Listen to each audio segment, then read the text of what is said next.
Okay, ebana zimesalia saa chache sana kabla ya kushuhudia mechi ya Simba dhidi ya kikosi cha Al Masry. Hii itakuwa ni mechi ambayo itakuwa na historia pana kwenye nchi yetu ya Tanzania, lakini itakuwa imeshikilia mustakabali wa Simba wa kuvunja mwiko wa kuishia hatua ya robo finali. Ni mechi ya kuwatoa hapa na kuwasogeza juu zaidi, kwa maana hatua ya semifinal, na ni hatua ambayo Simba wamekuwa kiota karibia kwa misimu mitano. Wamekuwa kigota kwenye hatua ya robo finali mara nyingi. This time around wanahitaji kuvuka kutoka kwenye ile eneo kuingia kwenye eneo ambalo ni kubwa zaidi. I don't know watafanyaje, lakini hamasa imeendelea kufanyika kubwa zaidi. Na siku ya hiyo jana ilifanyika press conference moja matata.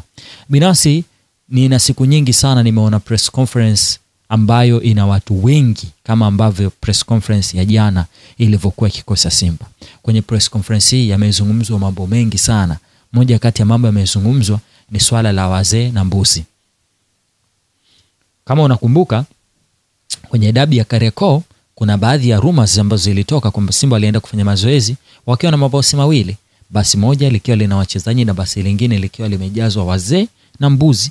Wazee tena wakatajwa kwa kimo ni wafupi. Na ndio sababu mabouncer waliosadikika kama ni mabouncer kuzuia mabasi hayo yasiingie ndani, na mwisho siku ndo chanzo mpaka hivi sasa dabi haikuchezwa, ambapo Young Africans wao wameamua kupiga safari kwenda mpaka kasi.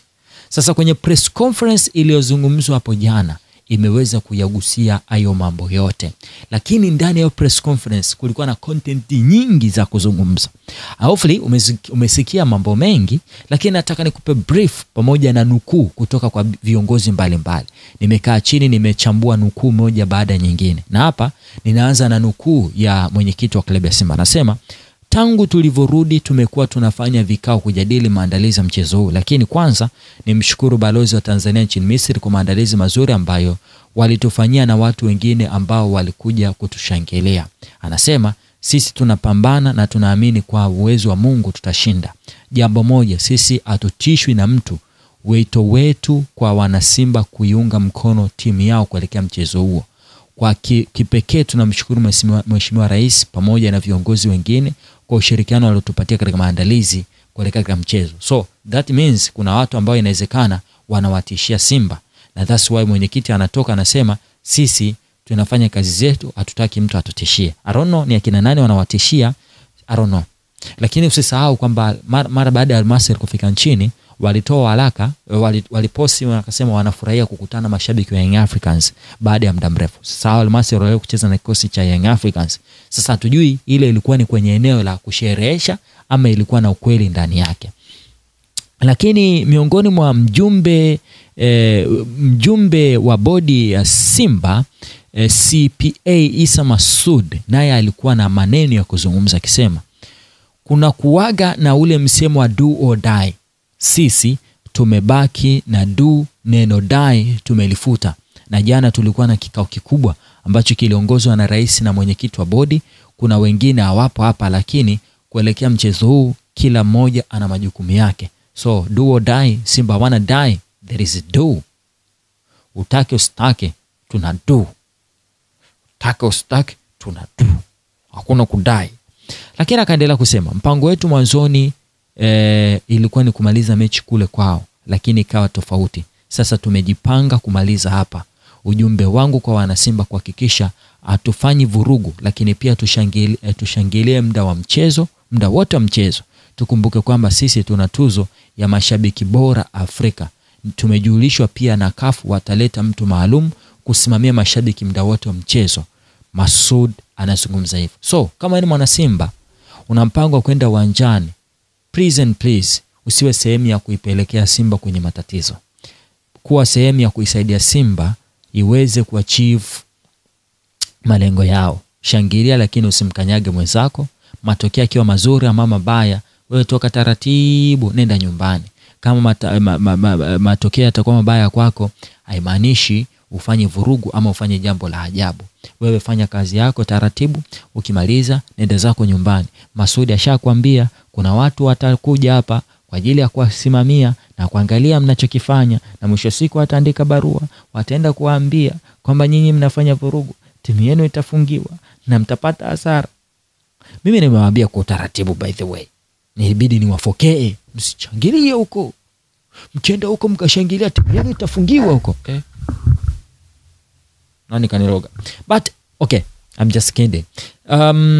Na mwingine aliyepata nafasi ya kuzungumza ni msemaji kikosi cha Simba, kwa na maneno mengi. Akasema kuelekea katika mchezo huu tunakusanya kila silaha yetu ili kwenda nusu finali, na tutatumia kila mwana Simba ili tunatumia kila mwana Simba ili atoe mchango wake ambao utaiwezesha timu kufika nusu finali. Hawa hapa ni sehemu ya silaha zetu ambao tumeona ni vyema kuzitumia kutoa mchango wao. Sasa wale wote ambao walikuwa kwenye press conference ni wengi. Walikuwa wengi.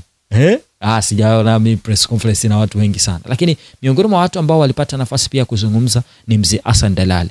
Akasema, kwanza niwapongeze wachezaji kwa mechi ile ya kule Misri. Walipambana sana na bahati haikuwa yetu. Nyie waandishi mliangalia tukiwa ugenini, lakini wazee wa zamani wanasema mcheza kwao utuzwa. Sasa wao walituzwa kwao na sasa wanakuja kwetu uwanja wa nyumbani. Anasema, nataka niwaambie Waarabu tarehe 9 hawatoki. Hii ndo Simba mtaona pale. Mimi naamini vijana timu yetu sisi tunataka kuchukua kikombe na sio nusu. Finali sisi tushaingia. Si tuliingia mwaka 1993. Sasa hivi tunataka kikombe, kwa uwezo wake Mwenyezi Mungu tutashinda. Akasema kuna watu wataki tuendelee hivyo, wanatumia baadhi ya watu wetu wa ndani. Wana Simba wote njoeni uwanjani, na jamaa pia njoeni muone. Hata wakitaka wavae misuli njoeni kushangilia timu yenu. Lakini nawaambia tarehe 9 Mwarabu atatafuta sehemu ya kupita. Mwenyekiti wa zamani wa Simba Mzee Hassan Dalali, wenyewe akipenda sana kumuita Field Marshal. Kuna kitu kidogo hapo cha kutidia nyama. Kuna watu wanatafuta namna ya kuwavuruga hawa watu. Hiyo tumeweka pembeni, so unakaa nayo kichwani. Lakini mtu mwingine aliyezungumza ni Madam CEO. Naye alizungumza hivi, nafahamu wote kwa pamoja tuna hamu ya kupata matokeo katika mechi, lakini matokeo haya kuyapata kwa kushinda tutayapata kwa kushinda na kufuzu. Sisi tumeweka mazingira mazuri yatakayowezesha timu kushinda. Nipo hapa kuwataka Watanzania jitokeze kwa wingi uwanja wa Mkapa, lakini ningependa kutoa taarifa muhimu kwamba tunaendelea kushirikiana na serikali kuimarisha usalama siku hiyo. Tunawataka wapenzi wetu kuhakikisha kwamba wanazingatia mazingatio ambayo yatawekwa na usalama. Anasema hatutaruhusu mtu yoyote ambaye sio mwana Simba kutuharibia shughuli yetu. Katika mchezo uliopita walisema maneno mengi kwamba kuna wazee wafupi mbuzi, lakini tunawatumia ujumbe kwamba kama mechi haikuhusu wabaki nyumbani. Sisi tumejiandaa kudhibiti hilo kwa klabu. Kwa kama una mpango wako wa kufanyia vurugu, usiende. Wazee wanao na mlisema wako nao, msiende. Usiende.